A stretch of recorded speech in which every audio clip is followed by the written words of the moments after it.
Jerry in Woodbridge, Illinois. Hey, Jerry, what's on your mind today? Hi, I was talking about how this is a free speech station, right? I can speak my mind, right? You may speak your mind, Jerry. And it will go on TV, right? You are. It's not going to edit me out. You are live right now. Okay. Well, I couldn't believe a few minutes ago. I never thought about this, about the guns, about controlling the guns. That a woman said that the Christians, why do they care about abortions? Because the baby's just going to go to heaven anyway. I couldn't believe what that woman said. Oh yeah, that's so mean. Yeah, that's the logic of her argument, I suppose, is that is cool. That is, the doctors takes oath to save lives. Yeah, yeah. The military's there to save us, but yet I just keep hearing bad talk about them. Yeah, and then you talk about the only free country that we can have guns. What other countries are free like we are? Right, right. Well, I would say, Jerry, that there are... Jerry, thank you for the call. I would say that there are a lot of countries that are more free than we are. And I just, I think it's really important to just lay that out, that this whole freedom thing that Republicans are always talking about, what they're talking about is the freedom of billionaire polluters to pollute, the freedom of billionaire banksters to rip us off, the freedom of the fossil fuel industry to poison our planet, perhaps even leading to the death of our species. Those are the freedoms that they're talking about. Now, if you want to talk about freedom for actual, average people in the United States, you're not free if you're sick and you can't get health care or you can't afford to pay for it. You're not free. You're not free if you're working full-time and you can't afford to even pay your damn rent. That's not freedom. That's a form of bondage. You're not free if... you're not free if you're constantly living in fear that somebody's going to pop up and shoot you. I mean, there's so many dimensions of America where we are not free compared with the other developed countries in the world, where they don't have gun violence problems, where everybody does have national health care, where everybody does have a guaranteed pension retirement program. And I think it's really important to note that. Omar in Herndon, Virginia. Hey, Omar, what's up? Omar? No, Omar. Okay, let's try Patty in Sandusky, Ohio. Hey, Patty, what's on your mind today? Two things that I'd like to talk about. First, of course, the article that you brought up in the New York Times. I think it really needs to sink into people that we are second to Yemen. I mean, that's just a startling fact to me. Yeah. The second thing is, I think if you look at what's going on now and you updated that data to include that in the less than year and a half, we have had 3 domestic terrorist shootings, okay? Mm-hmm. And that data is not included. Right. I look at when Congress allowed Ronald Reagan's repeal on these guns, the AR-47, the AK-47, the AR-15, and the large round clips. This is what is killing people. Right. Okay, yeah, Chicago has, problems, but they don't have domestic terrorists there. So that, I think, is when the big problem comes in, because people don't have the ability to go in and shoot 500 people at a time, shoot, 50 people like in this church at a time, without those type of guns. Yep. Yeah, this guy went through over 400 bullets. Yeah, Ronald Reagan banned them. The Republican Congress and Senate allowed it to lapse, which I was stunned. Yeah, during the George W. Bush administration. Today. And if it's not taken care of, people need to understand that eventually these type of incidents are going to come to your community. Yeah. They need to call their congressmen, their senators, and demand that this ban is reenacted. Yeah, this is why... I am a gun owner. I'm a Second Amendment person, but we do not need these guns. Well said, Patty. Well said. Thank you. And spot on. I mean, Richard in Chicago. Hey, Richard, what's up? How you doing, Tom? I'm also a gun owner. That I think is very reasonable in my worldview. I think that the progressives have good points of view on certain things, and I think conservatives have good points of view on certain things. I wish you wouldn't call people gun nuts, because I think I would qualify for that if you saw that I had the guns that you don't like or want to limit. I don't own any AR-15s. I don't own any AK-57. I don't see a 47. I don't see any reason to own those guns personally. During the assault weapons ban, people were allowed to own AR rifles. They were allowed to own them all throughout that ban. What they did was they defanged them. They turned them into modern sporting rifles. Right, they have to be single fire. Rifles you know that, right? Right, yeah.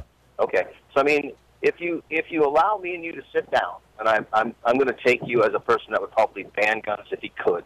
No, I wouldn't. Okay, I mean, I've talked about this many times, Richard. One of my brothers is a sports shooting enthusiast, and has a range in his backyard. And whenever Louise and I go back to Michigan, we stay with this one of my three brothers. And if we're there over the weekend, we're always in the backyard shooting. I have no problem with, and the major downside of that, by the way, and as a gun owner, you know this, is that when you're done shooting, your hands are covered with lead powder, which means that every time you go out shooting, you probably lose a half an IQ point. But that said, no, I wouldn't want to ban them. I have respect for people who use guns for sporting purposes, like my brother does. I have respect for people who use guns for hunting, and I'm a vegetarian and have been since I was 17 years old. I'm on my way to be I'm on my way to being a vegetarian. So no, I don't think that guns should be banned. I think that we should have rational gun policies. There are people who, you've got, ranchers and whatnot who actually need weapons. You have, people. There's a lot of people in particular jobs where concealed carry is a reasonable thing. There are people who live in areas where they feel that they need a gun to defend themselves. I'm not opposed to guns. I'm opposed to stupid gun policies. We are 4.5% of the world's population. We have 44% of the world's guns. That's nuts, Richard. That's nuts. But Tom, wouldn't that lead you to believe that Americans want to own guns? No. And to use rhetoric that you're going to take them away from I never said take them away, Richard. You did. And I get this, trying to portray Democrats or progressives as anti-gun or want to ban guns or anything. I get that that's the main primary talking point that the NRA and their shills put out whenever they go on the air, whenever they have an opportunity. Oh, you guys just want to ban guns. And very often in a concerned troll fashion. Hey, I identify with your concerns, but I'm concerned that by trying to ban guns, you're really hurting yourself. That's BS, Richard. The reality is that most Americans don't want to own a lot of guns. There are many Americans who own one gun or 2 or 3 guns, but people who are owning 40, 50, 60, 100 guns, that's a very, very small percentage of Americans. The percentage of Americans who feel that their manhood is not complete if they don't have a very large weapon with a very large magazine, it's a very, very small percentage of people. But the power of the gun industry to buy legislators, now that the Supreme Court has said that it is okay for an industry to own individual politicians, the power of the weapons industry through the NRA to own it, here, Ted Cruz, they gave him $360,000. Marco Rubio got $176,000. This is just, top 20 recipients of the gun lobby from last year. Toomey, $176,000. Paul Ryan, $171,000. Ron Johnson, $164,000. Rand Paul, $155,000. Pat Toomey, $79,000. Ryan Zinke, $79,000. I mean, the list goes on and on. By the way, they're all Republicans, the top 20 recipients of gun money. Because the gun industry, just like the fossil fuel industry, is a corrupt industry. The weapons industry in the United States is making money off Americans killing each other. And they want to make sure that anytime somebody like me tries to have a conversation with people like you about, gee, maybe we should reconsider how we deal with guns in the United States. And Richard apparently doesn't know my position. I'm guessing he's not a regular listener to the show. Maybe, who knows? I mean, maybe the NRA said, hey, to one of their chief lobbyists, hey, call into this show and make these points. I'm over it. My position has been, and it has been for decades, and I continue to hold this position, that we should be as rational about guns as we are about cars. Cars can kill people, and in the 19-teens, we put laws into place when cars started killing people to minimize that, the probability of that happening. Number one, if you own a car, it's got to be registered. It's from the time of manufacture until the time of destruction. There's a clear chain of ownership. Number two, if you're going to use a car, you have to demonstrate you know how to use it safely. There's a driver's test. And number three, if you own a car and you're going to drive a car, you have to have liability insurance. Those three things should be applied to gun owners. Very simple, very straightforward. And then let the insurance market take care of this. If some guy, wants to buy, 5 AR-15s and 1,000 rounds of ammunition, let his insurance company decide if he's going to be a risk. Suddenly his insurance policy, just like with drunk drivers, his insurance policy, your liability policy on your car, you get a drunk driving conviction, your price is going to go from $200 a year to $2,000 or whatever. I mean, I've never had a drunk driving conviction. I don't know this from personal experience. But my understanding is that it explodes the price. I mean, it just makes sense, right? So there you've got an actual marketplace that is actually having some impact on on what's going on here. We'll be right back. You're listening to Thom Hartmann. Visit thomhartmann.com for audio and video archives. Back with more of your calls right after this. It's coming up on 15 minutes before the hour.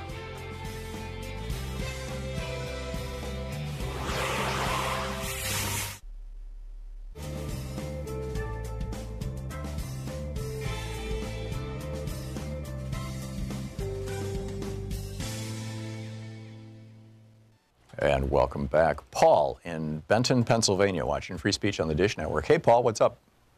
Yeah, how you doing, Tom? Good. I used to belong to a couple sportsmen's organizations, and I don't bother belonging to them anymore because one thing I found out is they're like these little right-wing enclaves. All these people are basically gun fetishists, and here in Pennsylvania, they even tried to get these semi-automatic rifles okayed for deer hunting, and the Game Commission held a hearing on it, and luckily the Game Commissioners voted it down. Yeah. But I don't see a lot of distinction between just regular people owning, having these guns and a lot of these sportsmen, because that's why they join a lot of these groups, because it's, it puts them in touch with like-minded, people and their guns. Yeah.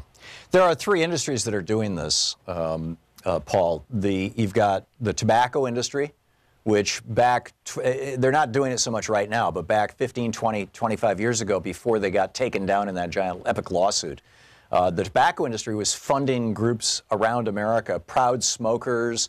They actually started a group in the mid-'80s during the Reagan administration called the Tea Party. And it was, we're mad as hell and we're not going to take it anymore. We're sick and tired of you trying to regulate where we can smoke and when we can smoke. And we are the Tea Party. And that's where the Tea Party started. It was started by a division of the tobacco lobbying trade group. So the tobacco industry is doing this. The fossil fuel industry is doing this. And we're tough guys. We're fighting back. In the fossil fuel industry, it's like promoting the macho idea of big trucks and other vehicles that consume enormous amounts of petrol, of gasoline and diesel fuel. In the tobacco industry, you've got the tobacco companies, sponsoring this "we're fighting back" Tea Party thing. And now with the gun side, you've got the NRA. I was a member of the NRA up until 2008. And in that election, I was so sickened by the NRA's political involvement that I ended my membership.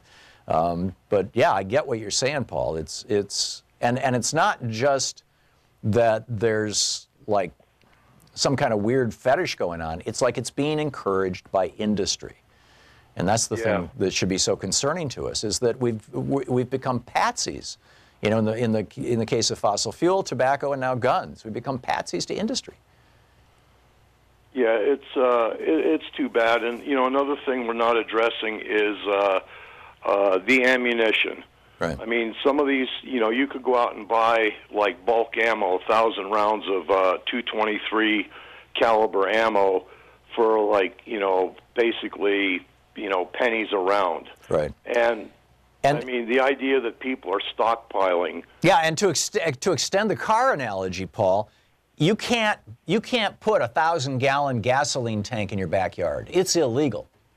Yeah. So because it could blow up and take out your house and your neighbors' houses. Why then can you have thousands of rounds of ammunition in your home without notifying anybody, without letting the police know, without letting the local whoever handles toxic waste or fires? At least the fire department should know, right? This is the power of the weapons industry. Paul, thank you for the call. We'll be right back.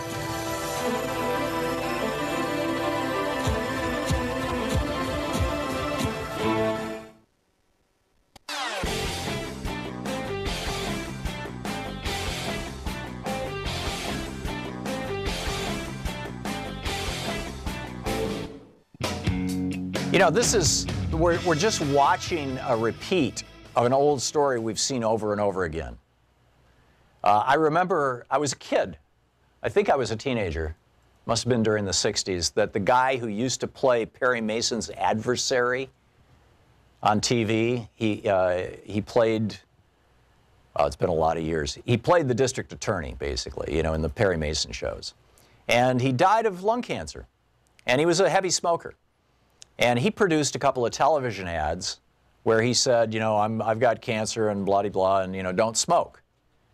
And the tobacco industry had all these people showing up on talk shows, on Oprah Winfrey kind of shows. This was before Oprah. Maybe it was early day Oprah, but I doubt she had any of them on. But you get what I'm saying. The tobacco industry had all these people on the air saying, well, maybe you got it from tobacco. Maybe you got it from something else. There's lots of things that can cause lung cancer. In other words, spread doubt. Our business is doubt. It's a phrase that came out of the tobacco litigation. So the tobacco industry does this. The fossil fuel industry is doing this as we speak about climate change. We are the only country in the world that continues to deny climate change. Literally the only one. Syria, as I noted at the beginning of the show, Syria has now signed on to the Paris Accord. We're it. Under the Trump administration and under Republican rule, Republican corporate rule, we have completely surrendered the extractive industries, the fossil fuel industries. Ryan Zinke wants to give them free access to Yellowstone and everything else. So you've got that. The fossil fuel industry is getting what they want. We are under their thumb. The tobacco industry is still largely getting what they want. None of their executives have gone to jail for lying to Congress, even though they did so under oath. Tobacco industry, it's billionaires, multimillionaires, and billionaires. And now, of course, the weapons industry. And what does the weapons industry do? They're doing the same thing the tobacco industry did. Make people identify with your product. It's the first imperative. The same thing the fossil fuel industry does. Hey, let's sponsor NASCAR. Let's promote, big trucks, right? Big guy, yeah, tough guy, yeah. And so your sense of self-worth, your sense of identity is tied up with how rapidly you consume fossil fuels. I got a Dodge Ram. Or how much you smoke. I don't smoke those sissy cigarettes like Marlboros. Give me a Camel or a Pall Mall. Or how many weapons you have. I don't need no little, P-38 Walther P-30. Yeah, give me a real weapon. Give me an AR-15. No modified little imitation penis for me. I've got the big thing here, the AR-15 version. Right? This is what these three industries are selling to us. This is what the Republican Party sells to us because they are the party for sale to industry. And these are the lies and the weird non sequitur arguments that we are forced to live within. John in Chicago. Hey, John, what's on your mind? Hey, Tom, thanks for taking the call. I just wanted to comment to the first people that were shot, that the gunman in Texas shot, were the two people standing outside that I presume were guards, and they probably had pistols on them, a concealed carry type of thing. No, John, they weren't. They were just, no. If when you go to church, it's real.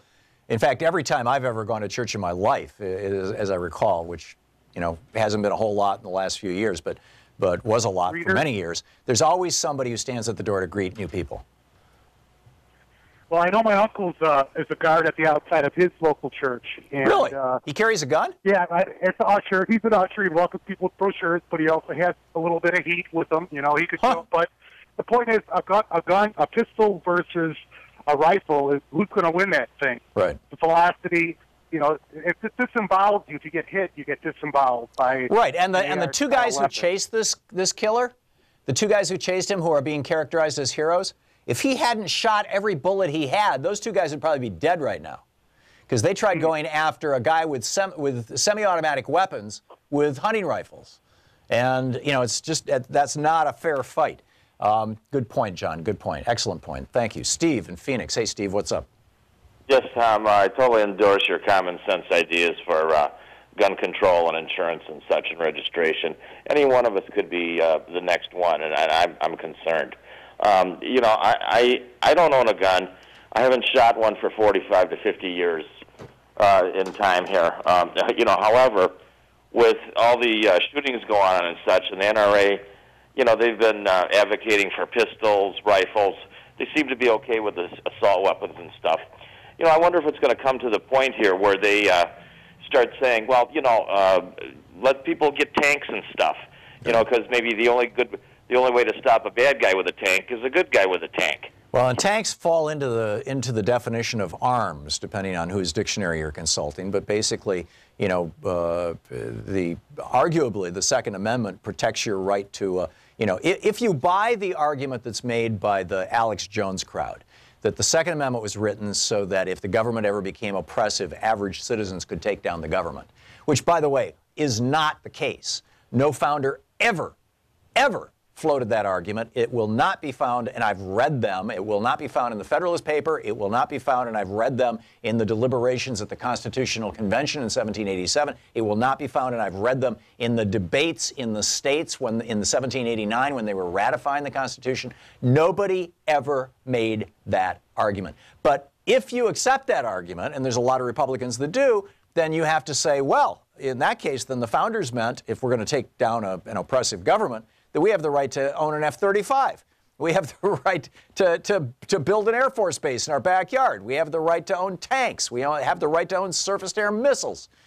I mean, yeah, Steve? It's totally out of control. Yeah. And you know, that being said, you know, in this day and age, the NRA in 2017, is it even relevant? Is it needed? No, it's a lobbying organization. It's like Grover Norquist. He's the lobbyist for billionaires. He's a multimillionaire K Street lobbyist, but he's the expert on taxes, right? I mean, I guess that's the fourth industry that is scamming us, is the rich people hiding their money industry, which, you know, brings us to the Paradise Papers, which I haven't even gotten to ranting about today. Steve, thanks for the call, because there's so much else. In fact, we're going to debate gun control right after the break, and then I want to get into the Paradise Papers. This is an amazing story. Stick around.